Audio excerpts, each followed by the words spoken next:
पाकिस्तान से जितने हिंदू भारत आए हैं इन सबको वापस भेजा जाए। जैसे कि चोरी करने वालों के हाथ काट देना, कोई बड़ा आरोप किसी पे लगाए तो पब्लिकली उसको पत्थर मार मार के मौत की सजा देना। इन दोनों शहरों को भगवान राम के दो बेटे लव और कुश ने बसाया। दोस्तों पूरी की पूरी भीड़ उस घर की तरफ दौड़ पड़ती है। बल्कि मुझे घिन आती है ऐसे देश से और मुझे नफरत होती है उन सब नेताओं से जिन्होंने पाकिस्तान बनाया, जो सिर्फ सिखों के लिए नहीं हिंदुओं के लिए बल्कि पूरे भारतवासियों के लिए आस्था और श्रद्धा का केंद्र है। आपने कैसे वो पाकिस्तान में जाने दिया, लेकिन वहां से हिंदुओं को लाने के लिए आपने क्या प्रावधान किए, क्या व्यवस्था की एक बार में। जब हमारे घरों की बेटियां पहली बार घरों से बाहर किसी दूसरे स्टेट या कंट्री में पढ़ने के लिए, जॉब करने के लिए या टूर पर घूमने के लिए जाती हैं, तो माँ बाप अक्सर रास्ते के लिए उन्हें कुछ ये देना कभी नहीं भूलते। जैसे कि माए उनके लिए रास्ते में लंच बॉक्स, पानी की बोतल, कुछ पैसे, मोबाइल फोन, यहाँ तक कि अगर वो किसी ठंडी जगह जा रही हैं तो गर्म कपड़े तक रखना कभी नहीं भूलती। लेकिन दोस्तों इतिहास में एक ऐसी भी घटना घटी, एक ऐसा बुरा वक्त आया जब लाखों माओ ने एक साथ अपनी बेटियों को रास्ते के लिए ये सब कुछ नहीं दिया जिसका मैंने जिक्र किया, बल्कि बहुत मजबूरी में उनके हाथ में जहर की पुड़िया रखी और ये देते हुए कहा कि रास्ते में कहीं भी उन्हें उनकी इज्जत के लिए कोई खतरा महसूस हो तो ये जहर खा के वो अपनी और अपने परिवार की इज्जत बचा लें। दोस्तों आज की हमारी कहानी 14-15 अगस्त 1947 को भारत से अलग होकर बने पाकिस्तान में रह रहे हिंदुओं की दुर्दशा और उनके साथ हुए सबसे बड़े विश्वासघात की कहानी है। दोस्तों सनी देओल की गदर मूवी का वो सीन आप सबको याद होगा जिसमें पाकिस्तान से एक ट्रेन भारत आती है और उस ट्रेन में कोई भी पैसेंजर जिंदा नहीं होता, सबकी हत्या कर दी गई होती है और ट्रेन के हर डिब्बे पे लिखा होता है, खून से लिखा होता है कि नेहरू और पटेल के लिए आजादी का तोहफा। बहुत सी कठिनाइयों का सामना करने के बाद बड़ी मुश्किल से पाकिस्तान के अलग अलग इलाकों से निकलकर हिंदू और सिख शरणार्थी भारत पहुंचते हैं और भारत पहुंचने के बाद उन्हें ये उम्मीद थी कि कम से कम यहाँ के नेता तो उनको बहुत सहयोग करेंगे। स्पेशली उन्हें गांधी से बड़ी उम्मीदें थी कि गांधी से उन्हें बहुत प्यार मिलेगा, गांधी उन्हें यहाँ बसाने में बड़ी मदद करेंगे। लेकिन दोस्तों तब उनकी उम्मीदों को बहुत बड़ा झटका लगता है जब उन्हें यह पता चलता है कि गांधी ने आजादी के बाद कांग्रेस की पहली ही मीटिंग में यह प्रस्ताव पास करा लिया है कि पाकिस्तान से जितने हिंदू भारत आए हैं इन सबको वापस भेजा जाए और भारत से जितने भी मुस्लिम पाकिस्तान गए हैं सरकार पर दबाव डाला कि उन्हें वो वापस लेकर आए। यहाँ दोस्तों आप सिख और हिंदू शरणार्थियों की मनस्थिति को, उनकी तकलीफ का आप अंदाजा लगा सकते हैं कि उन्होंने भारत आने के लिए कैसे अपना सब कुछ छोड़ दिया, अपना घर बार, यहाँ तक कि सब कुछ लुट गया उनका। कईयों के तो परिवार के परिवार खत्म हो गए और यहाँ पहुंचने के बाद गांधी उन्हें कह रहे थे कि वो पाकिस्तान वापस लौट जाए। भारत आए हुए हिंदू और सिख शरणार्थियों ने तो बहुत मेहनत करके जैसे तैसे करके अपनी जिंदगी को दोबारा से समेटना शुरू कर दिया, एक नई जिंदगी की शुरुआत भी कर दी। लेकिन दोस्तों दुर्गति उन हिंदुओं की हो गई जिन्होंने जिन्ना के इस भाषण को सुनने के बाद वहीं पर रहने का फैसला कर लिया। आप आजाद हैं, आजाद रहें।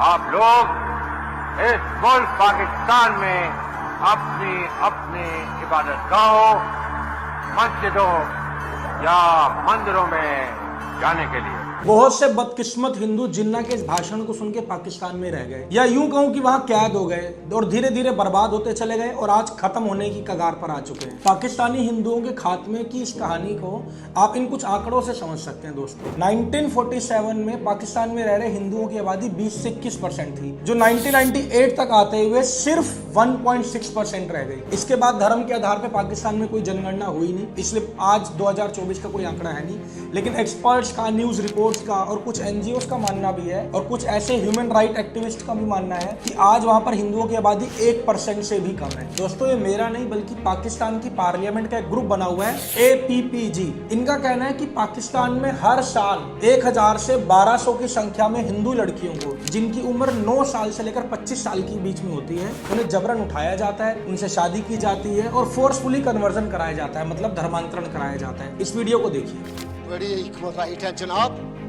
12 साल की बच्ची को, महम को पिछले हफ्ते धंधे के जोर पर इस्लाम कबूल करवाया गया।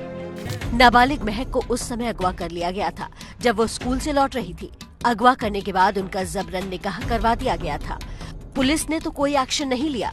कोर्ट ने भी महक को उन्हीं लोगों के हवाले कर दिया जिन्होंने उसे अगवा कर धर्म परिवर्तन कराया था। मैं दावे के साथ कह सकता हूँ इस वीडियो को देखने के बाद आपकी भी आत्मा अंदर तक हिल गई होगी। दोस्तों पाकिस्तान में हिंदू, सिख और क्रिश्चियंस माइनॉरिटी पर ही अटैक नहीं होते, बल्कि एम्नेस्टी इंटरनेशनल ऑर्गेनाइजेशन की एक रिपोर्ट कहती है कि पाकिस्तान में अहमदिया मुसलमानों पर भी हमले होते हैं। मुझे नहीं पता कि पाकिस्तान कौन से इस्लाम को फॉलो करता है, क्योंकि अगर इन्होंने सच्चे इस्लाम को फॉलो किया होता, होली कुरान को पढ़ा होता और रसूल की बातों को माना होता तो वो कम से कम इस तरीके का अत्याचार तो कभी भी नहीं करते। कि पाकिस्तान के कराची में एक मस्जिद के तोड़े जाने का वीडियो सामने आया है।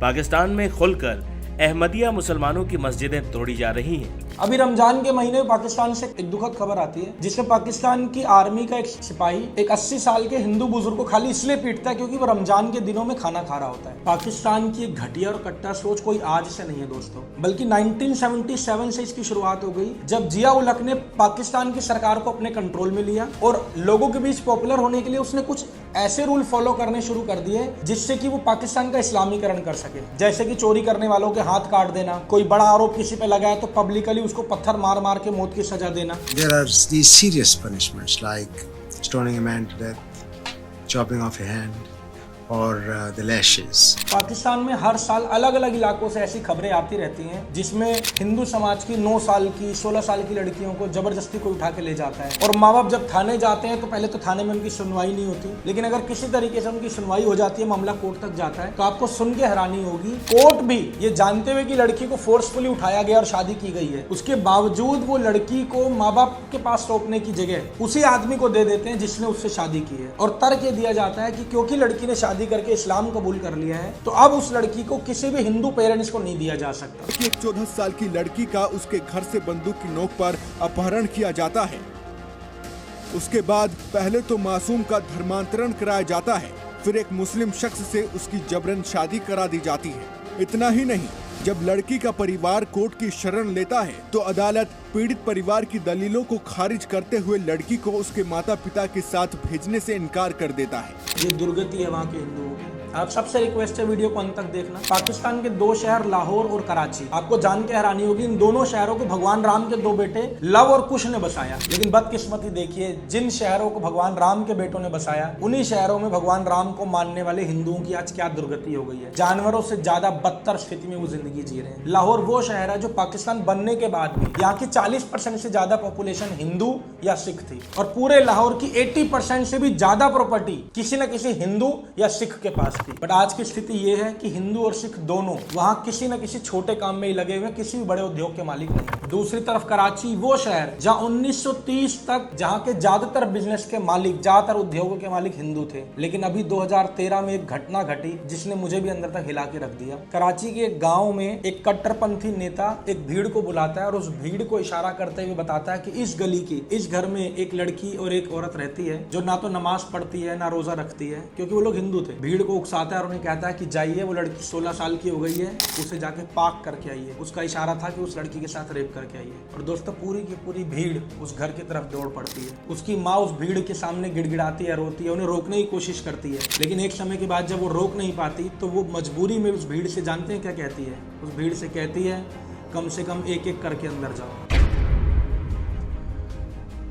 ये सब देखने के बाद मुझे पाकिस्तान पर सिर्फ गुस्सा नहीं आता, बल्कि मुझे घिन आती है ऐसे देश से, और मुझे नफरत होती है उन सब नेताओं से जिन्होंने पाकिस्तान बनाया और हिंदुओं को मरने के लिए इन भेड़ियों के सामने छोड़ दिया। भारत का विभाजन करने वाले नेताओं से ना मेरे कुछ सवाल हैं। जब देश का विभाजन कर रहे थे तो आपने एक पल के लिए भी ये सोचा कि हिंदू, सिख, मुस्लिम बच्चियों का इस विभाजन के दौरान क्या होगा, उनके साथ कैसा सलूक किया जाएगा? गांधी ने भारत सरकार, अपनी सरकार के खिलाफ ही अनशन किया, ब्लैकमेल करके सरकार पर दबाव डाला कि 65 करोड़ रुपए वो पाकिस्तान को दे, ये जानते हुए भी कि पाकिस्तान इस पैसे का इस्तेमाल भारत के खिलाफ ही करेगा। ननकाना साहिब जैसा पवित्र स्थल जो सिर्फ सिखों के लिए नहीं, हिंदुओं के लिए बल्कि पूरे भारतवासियों के लिए आस्था और श्रद्धा का केंद्र है, आपने कैसे वो पाकिस्तान में जाने दिया? बांग्लादेश से और पाकिस्तान से आज तक शरणार्थियों के नाम पे बहुत से लोग आते हैं, लेकिन वहां से हिंदुओं को लाने के लिए आपने क्या प्रावधान किया, क्या व्यवस्था की? एक बार भी भारत में रोहिंग्याओं को मजबूर और पता नहीं क्या क्या बताकर, शोषित पीड़ित बताकर ममता बनर्जी की सरकार उन्हीं रोहिंग्याओं के लिए अपनी ममता उड़ेल रही है। खुलेआम प्रशासन के सामने रोहिंग्याओं के लिए नए कैंप बन रहे हैं और आज तक की इस पड़ताल में सनसनीखेज खुलासे हुए हैं। दोनों हाथों से गले लगाने के लिए कई नेता तैयार बैठे रहते हैं, लेकिन जैसे ही बात आती है कि पाकिस्तान, बांग्लादेश से जो